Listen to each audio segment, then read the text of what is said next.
Hello guys, आज हम शुरू करने वाले हैं एक नई series what if Naruto became evil to save the world. तो तैयार हो जाओ दोस्तों, और सुपर चैट और हाइप पॉइंट देना मत भूलना। कभी तुमने सोचा है अगर निंजा दुनिया का सबसे बड़ा हीरो खुद अंधेरे का रास्ता चुन ले तो क्या होगा? ये कहानी है नारुतो उजुमाकी की। वो बच्चा जो अकेला था, जिसे कभी किसी ने अपनाया नहीं, पर जिसने पूरे गांव की रक्षा की। लेकिन इस बार कहानी अलग है, क्योंकि इस बार नारुतो हीरो नहीं बनेगा, बल्कि वो बनेगा वो दानव जिससे हर कोई डरता है। उसने अपना दिल तोड़ दिया, अपनी आत्मा जला दी और सब कुछ कुर्बान कर दिया, सिर्फ एक मकसद के लिए, दुनिया को बचाने के लिए। अब वो शांति नहीं ढूंढ रहा, वो उसे बनाने जा रहा है। किसी भी कीमत पर, हर कदम पर अंधेरा गहराएगा, हर दोस्त दुश्मन बनेगा और हर सच्चाई झूठ लगेगी। क्या तुम तैयार हो देखने के लिए वो नारुतो जो भगवानों से भी आगे निकल गया, जो दुनिया को बचाने के लिए खुद शैतान बन गया? तो स्वागत है उस सफर में जहां अच्छाई और बुराई की सीमाएं मिट चुकी हैं, जहां हीरो और विलेन का फर्क अब बस नाम भर रह गया है। ये है what if Naruto became evil to save the world. चलो फिर शुरू करते हैं। झुर्रियों से भरा बूढ़ा शिनोबी अब कोई और नहीं बल्कि वही था, सातवां होकागे नारुतो। ओत्सुत्सुकी इशिकी के खिलाफ जंग में नारुतो और सास्के दोनों ने अपनी शक्तियां खो दी थीं। उन्होंने निंजा दुनिया का भविष्य नई पीढ़ी के प्रतिनिधि बोरुतो को सौंप दिया, और उसने सबको निराश नहीं किया। अपनी विशेष आंख जोगन और ओत्सुत्सुकी मोमोशिकी की शक्ति के बल पर एक समय ऐसा आया जब वह भी महान नारुतो को भी पीछे छोड़ दिया। उसने निंजा दुनिया को लंबे समय तक शांति और खुशहाली दी, पर यह शांति भी ज्यादा समय तक नहीं टिक सकी। जब ओत्सुत्सुकी शिबाई का हमला हुआ, सब कुछ राख में बदल गया। नारुतो के सबसे करीबी दोस्त, उसके तमाम साथी, सब के सब युद्ध में मारे गए। अंतिम लड़ाई में सभी ने अपनी जान दांव पर लगाकर बेहोश नारुतो को एक दुनिया से कटे छोटे से द्वीप पर भेज दिया। जब वो जागा, दुश्मन जा चुका था, लेकिन पीछे बस बचा था जली हुई राख में बदल चुका शिनोबी संसार। वो घुटनों के बल गिर पड़ा, इतना रोया कि आंसू सूख गए, और फिर उसकी निर्वासन यात्रा शुरू हुई। वो कुछ करना चाहता था, पर बढ़ती उम्र और कमजोर होती शक्ति ने अब उसके हाथ बांध दिए थे। बांस की मेज के पास रखी थी एक पुरानी सी कछुए के आकार की मूर्ति, जो असल में ओत्सुत्सुकी कुल का समय में यात्रा करने वाला मैजिकल आर्टिफैक्ट करासुकी था। नारुतो की जिंदगी की सबसे बड़ी भूल यही थी कि उसने ओत्सुत्सुकी कबीले की असली ताकत को कम आंका। दूर अंतरिक्ष में निंजा दुनिया से बहुत परे एक ग्रह था, ताकामागहारा, जो ओत्सुत्सुकी कुल की जन्मभूमि थी। वहां ऐसे लोग थे जो कागुया से भी कहीं ज्यादा शक्तिशाली थे। नारुतो और उसके साथियों ने जब कागुया को सील किया और मोमोशिकी को हराया, उन्हें लगा कि उनका दुश्मन बस इतना ही था, पर सच्चाई ने साबित किया वो सब गलत थे। कागुया को जिस भय का अंदेशा था, वो सब एक एक कर सच हुआ। इतना कहते हुए नारुतो को तेज खांसी ने घेर लिया, उसकी नजर धुंधली होने लगी। तभी बरसों से शांत वो कछुआ अचानक बोल उठा, अगर तुम्हें एक मौका मिले सब कुछ फिर से करने का, क्या तुम बदला लोगे? नारुतो ने थके स्वर में कहा, अगर सच में फिर से जीने का मौका मिला तो मैं किसी भी हद तक जाऊंगा, ताकि इतनी ताकत पा सकूं जो उन राक्षसों का सामना कर सके। सिर्फ तभी मैं अपने सबसे कीमती लोगों की रक्षा कर पाऊंगा। करासुकी कुछ देर चुप रहा, फिर बोला, किसी भी हद तक जाने को तैयार, ये शब्द तुम्हारे नहीं लगते नारुतो। वो भोला भाला आदर्शों में जीने वाला लड़का तो उसी दिन मर गया था, जिस दिन उसका देश और घर दोनों मिट गए। कुछ देर की खामोशी के बाद करासुकी बोली, शायद मैं तुम्हारी ये ख्वाहिश पूरी कर सकूं, लेकिन ध्यान रहे मैं सिर्फ तुम्हारी आत्मा को भेज सकता हूँ, शरीर नहीं। तुम कभी लौट नहीं पाओगे, हमेशा के लिए उसी द्वार में फंस जाओगे। क्या तुम फिर भी तैयार हो? नारुतो हल्के से मुस्कुराया, इस वीरान दुनिया में लौटकर कर भी क्या लूंगा? फिर समय यंत्र सक्रिय हुआ और उसने महसूस किया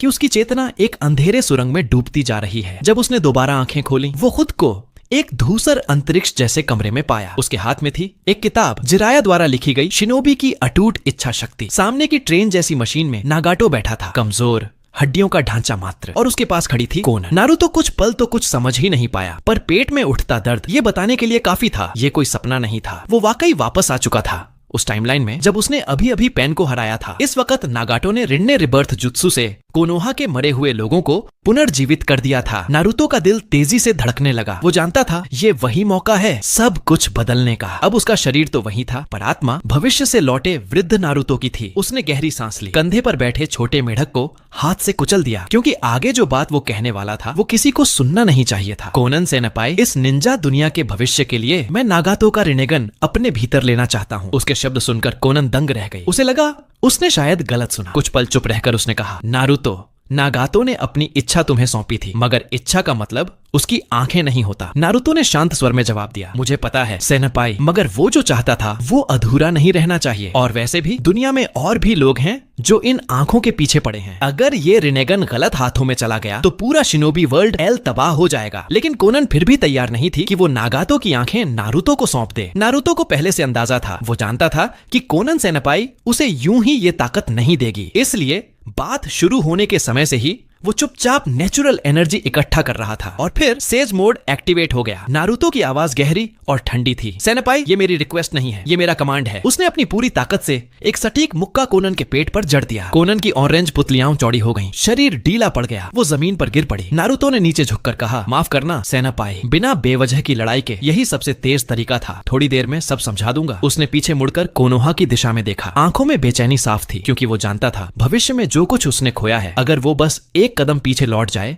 तो वो सब फिर से पा सकता है। मगर वो यह भी जानता था जो काम अब उसे करना है वो फायर विल ऑफ लीफेन के खिलाफ जाएगा। उसने आंखें बंद की और उस इच्छा, उस लालसा को जबरदस्ती दबा दिया। गांव के गेट पर खड़े कोनोहा के लोग अपने हीरो का इंतजार कर रहे थे, लेकिन नारुतो कभी वापस नहीं आया। सर्च पार्टी ने सिर्फ 2 चीजें पाई, जिराया की किताब और एक टूटा हुआ कोनोहा हेडबैंड। नारा शिकामारू की अगुवाई में इलीट जोनिन की एक इमरजेंसी मीटिंग बुलाई गई। गांव के सब लोग फिर से जिंदा हो गए हैं। मतलब नारुतो की बातचीत सफल रही थी, एक निंजा बोला, मगर फिर भी उसने अचानक समनिंग टोड मार दिया और ये दोनों चीजें पीछे छोड़ दी। शिकामारू ने गंभीरता से कहा, मेरा मानना है ये सीधा संकेत है कि नारुतो ने अपने गुरु जिराया की शिक्षाओं को त्याग दिया है और वो अब कोनोहा का रोग निंजा बन चुका है। ये सुनते ही कमरे में सन्नाटा फैल गया। हर कोई हक्का बक्का था। क्या वो नारुतो जो हमेशा अपने निंडो पर अटल रहा, वो भी गांव के खिलाफ जा सकता है? काकाशी ने दृढ़ स्वर में कहा, नारुतो ऐसा कभी नहीं करेगा। वो जो भी कर रहा है उसके पीछे कोई बड़ी वजह होगी। आखिर में शिकामारू ने सुझाव दिया, फिलहाल सब कुछ सीक्रेट रखा जाए। दुनिया को यही बताया जाए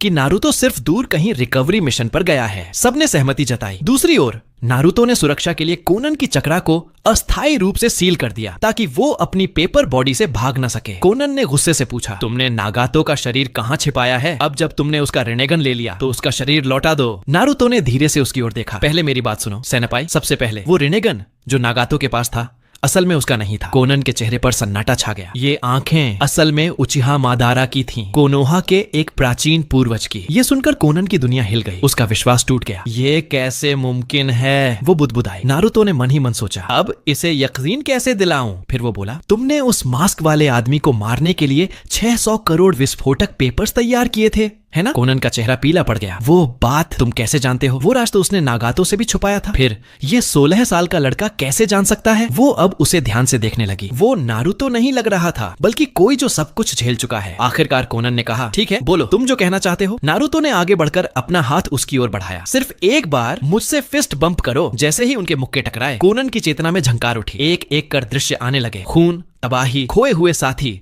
टूटी हुई धरती। वो कांप गई। ये सब क्या सच है? नारुतो ने गहरी सांस ली। हाँ, यही है असली भविष्य। एक ऐसा भविष्य जो दर्द और खून से भरा है। मैं बस इतना चाहता हूँ, इतनी ताकत हासिल करना कि उन राक्षसों से लड़ सकूं और अपने प्रियजनों की हिफाजत कर सकूं। कोनन, जिसने उसके मन की गहराई देखी थी, अब उसे शक की नजर से नहीं देख पा रही थी। वो जान चुकी थी ये लड़का अब सिर्फ नारुतो नहीं रहा, वो आदमी था जो भविष्य से लौटा है सब कुछ बदल देने के लिए। नारुतो ने मौके का फायदा उठाया और कोनन को नागातो और याहिको के दृश्य भी दिखाए। जब उसने देखा कि नागातो की रिनेगन और इरादा नारुतो में आए हैं, तो कोनन ने उसे माफ कर दिया और पूरी तरह से साथ देने का फैसला किया। उसका मजबूत सहारा बन गया। नारुतो के अंदर गहरी कृतज्ञता जागी। अब अगला कदम साफ था, उन्हें किसी एक और व्यक्ति से मिलना था। नारुतो ने अतीत में लौटकर नागातो का रिनेगन हासिल कर लिया था और साथ में कोनन को भी अपने पक्ष में कर लिया था। उनका अगला मकसद था ओरोचिमारू को पुनर्जीवित करना। फायर कंट्री के सुनसान रेगिस्तान में एक विशाल दरिंदे की हड्डियों के नीचे छिपा हुआ था अकात्सुकी का बेस और यहीं से उनकी अगली योजना शुरू होने वाली थी। इसी बीच ब्लैक जेट्सु द्वारा लाई गई 3 हैरान कर देने वाली खबरों ने चतुर और दूरदर्शी ओबिटो को गहरे विचार में डाल दिया। पहला, वह महान माना जाने वाला नागातो हार गया और उसने रिनेगन का इस्तेमाल कर कोनोहा के लोगों को फिर से जिंदा कर दिया। दूसरा, कुरामा की सहायता से नारुतो पर शक हुआ कि उसने गांव का धोखा किया है और उसने नागातो की लाश अपने पास रख ली। तीसरा, सबसे चौंकाने वाली बात, नारुतो का अजीब और अनपेक्षित व्यवहार। ओबिटो ने तुरंत पूछा, क्या तुमने नारुतो और कोनन की उस बातचीत को सुना था? ब्लैक जेट्सु ने साफ कहा, नहीं, क्योंकि नारुतो के पास नेचुरल एनर्जी को महसूस करने की एक शक्ति थी और ब्लैक जेट्सु उसकी इतनी नजदीक तक पहुंच ही नहीं पाया। यह बात ओबिटो के लिए चिंता की वजह बनी। नारुतो शायद रिनेगन पर नजर गढ़ा चुका है। अगर रिनेगन कहीं गायब हो गया तो मेरे पास 5 देशों पर युद्ध छेड़ने का कोई कारण ही नहीं बचेगा। रिनेगन को संभालना आसान काम नहीं था, पर अगर वे नारुतो को पकड़ लें तो अभी भी सब ठीक किया जा सकता था। उसी वक्त उसने आदेश दे दिया, सारे व्हाइट जेट्सु यूनिट तुरंत फायर कंट्री में फैल जाओ। नारुतो को किसी भी कीमत पर ढूंढ निकालो। वहीं दूसरी तरफ फायर कंट्री के लॉर्ड्स की हवेली में अचानक बैठक चल चल रही थी। चतुर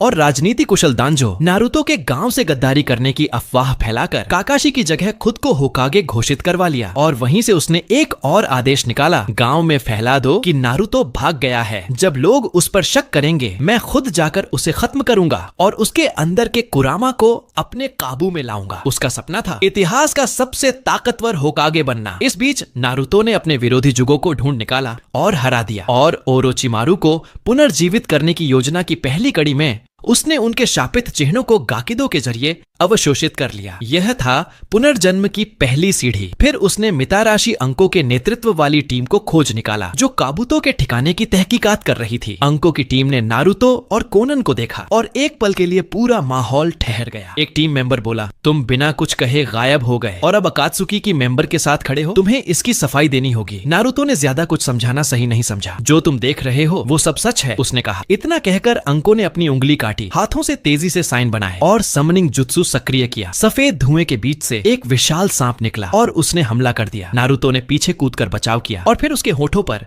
एक हल्की मुस्कुराहट आई। उसने दोनों हथेलियां जमीन पर रखी। Earth release, swamp of the underworld. अचानक नीचे की धरती दलदल में बदल गई और वो विशाल सांप उसमें धंस गया। अंको चौंक कर रह गई। नारुतो की चक्रा तो विंड टाइप की लगती थी, पर असलियत यह थी कि नारुतो के पास हवा समेत फायर, वाटर, थंडर, कुल 6 प्रकृतियों का चक्रा रूपांतर करने की क्षमता थी। सिर्फ इन तत्व की कमी थी। इनमें से विंड में वह सबसे एक्सपर्ट था। तभी एक और साथी ने पीछे के गोड से हजारों की संख्या में कीड़े छोड़े। बग स्वार्म खुलकर निकले और नारुतो को घेरे में ले लिया। नारुतो ने हल्के में नहीं लिया। कीड़े आने से पहले ही उसने तेज गति में नारुतो ने एक कुनाई अबुरमे मूटा के पीछे वाले पेड़ में फेंक दी। अनको ने यह देखा और तुरंत many hidden shadow snake hands jutsu activate कर दिया। लेकिन तभी नारुतो अचानक गायब हो गया। सबके रिएक्ट करने से पहले ही अबुरमे मूटा को उसकी हैंड स्ट्राइक ने बेहोश कर दिया था। वो शांति से जाकर उसी पेड़ के तने से कुनाई निकालता है जिस पर एक अजीब सा चिन्ह खुदा था। अनको के माथे पर ठंडा पसीना छलकने लगा। उसे यकीन नहीं हुआ। नारुतो ने चौथे होकागे की फ्लाइंग थंडर गॉड टेक्निक सीख ली थी। अतीत में लौटने के बाद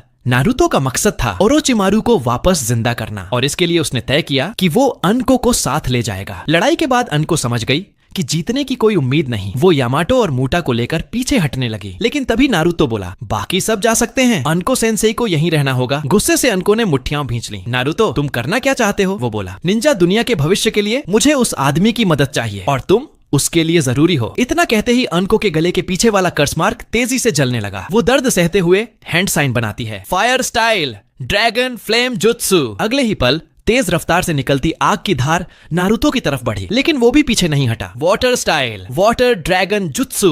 तेजी से उठते पानी ने ड्रैगन का रूप लिया और अनको पूरी तरह उस लहर में डूब गई। धुएं के बीच नारुतो ने फ्लैश स्टेप करते हुए एक सीधा पंच मारा जो सीधे अनको के पेट में लगा। वो बेहोश होकर जमीन पर गिर गई। आसपास की बर्बाद जमीन को देखते हुए नारुतो बुदबुदाया, लगता है असली लड़ाई ही इंसान को वो पुराने दिन याद दिला सकती है। इसके बाद वो अनको और कोनन के साथ वहां से चला गया। अब नारुतो का कोनोहा छोड़ना ऐसा जुर्म था जिसे वो कभी धो नहीं सकता था। दूसरी तरफ ओबितो सास्के को बुलाया और उसे आने वाली 5 कागे मीटिंग और नारुतो की हरकतों के बारे में बताया। सास्के ये सुनकर हल्का मुस्कुराया और उन्होंने तय किया कि वो दोनों आयरन कंट्री जाएंगे जहां 5 कागे समिट होने वाली थी। उधर नारुतो अनको को लेकर उस पुराने पहाड़ी गुफा में लौट आया। उसने अपना बायां हाथ अनको के कर्स मार्क पर रखा और पहले से अवशोषित की हुई कर्स सील एनर्जी उसमें ट्रांसफर कर दी। धीरे धीरे एक सफेद सांप उस निशान से बाहर निकला और मुंह फैलाते ही ओरोचिमारू का वो पुराना खतरनाक रूप फिर से जीवित हो गया। ओरोचिमारू ने मुस्कुराते हुए कहा, सोचा भी नहीं था मुझे जिंदा करने वाला नारुतो होगा। नारुतो ने बिना घुमाए सीधी बात कही, ओरोचिमारू, मुझे छुपाने की जरूरत नहीं, मुझे असीम शक्ति चाहिए ताकि मैं एक नई निंजा दुनिया बना सकूं और इसके लिए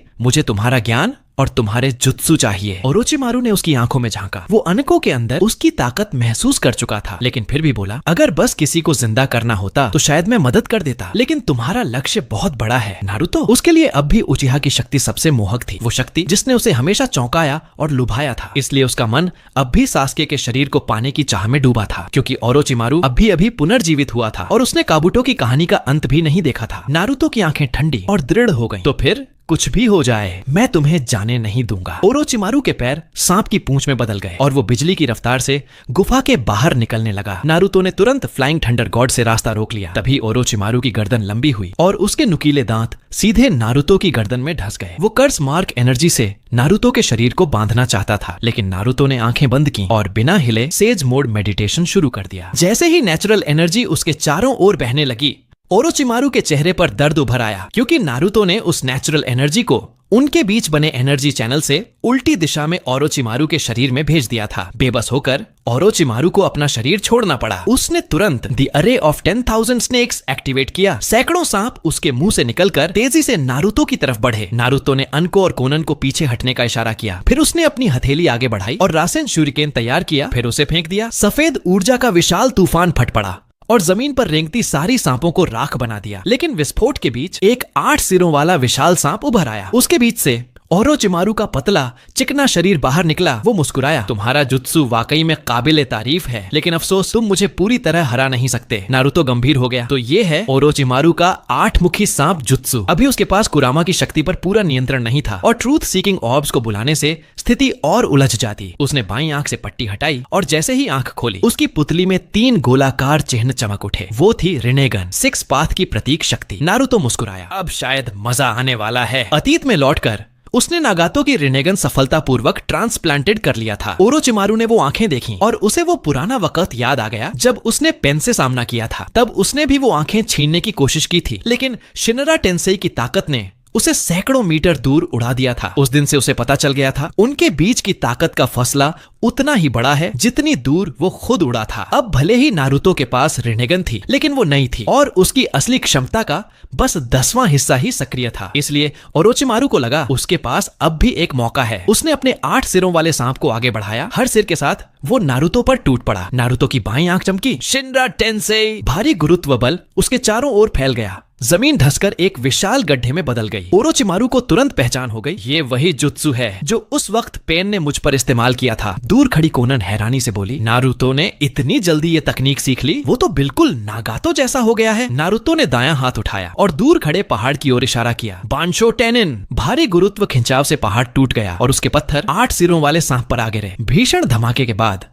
वो 8 सिर पत्थरों को तोड़कर फिर बाहर निकल आए। ओरोचिमारू गर्जा, तुमने सच में मेरी लड़ाई की भावना जगा दी है। फिर उसके सारे सांप सिर एक साथ जुट गए और उन्होंने मिलकर एक विशाल बैंगनी चक्रा गोला बनाया। नारुतो ने देखा, ये तो टेल बीस्ट बम जैसा है। उसके अंदर सोया हुआ कुरामा टेल बीस्ट शब्द सुनते ही हल्का हिला। उसके बड़े कान तन गए। ओरोचिमारू का वह कंसेंस्ड चक्रा स्फेयर सीधे नारुतो की ओर चला आया। वो शांत खड़ा रहा और ठीक उससे पहले उसने हथेली आगे की। Hungary ghost part. वो ऊर्जा गोला सिकुड़ता गया और आखिर में पूरी तरह उसकी हथेली में समा गया। फिर नारुतो ने जमीन से छलांग लगाई। बांशो टेनिन दोबारा सक्रिय हुआ और खिंचाव की ताकत से ओरोचिमारू अपने ही सांप शरीर से अलग हो गया। पीछे खड़ा 8 मुखी सांप नियंत्रण खोकर धुएं में विलीन हो गया। नारुतो ने शांत स्वर में कहा, ओरोचिमारू सामा, अब तो आप सास्के को निशाना बनाना छोड़ सकते हैं, है ना? लगता था नारुतो को ओरोचिमारू की आज्ञाकारिता से ज्यादा सास्के की सुरक्षा की चिंता थी। ओरोचिमारू भीतर तक हिल गया। जिंदगी में पहली बार उसे लगा कि उसने किसी इंसान को कम आंका है। तो दोस्तों, ये थी आज की द सीक्रेट थियरी की धमाकेदार वीडियो। अगर वीडियो पसंद आई हो तो लाइक बटन पर ऐसा क्लिक करो जैसे रहस्य सुलझ गया हो। कमेंट में बताओ कि तुम्हें किस हिस्से ने सबसे ज्यादा हिलाकर रख दिया। और हां, अगर चैनल पर नए हो तो सब्सक्राइब करना मत भूलना, क्योंकि यहां हर वीडियो में छुपा होता है एक नया सीक्रेट, एक नया ट्विस्ट, अगला शाउट आउट मिल सकता है।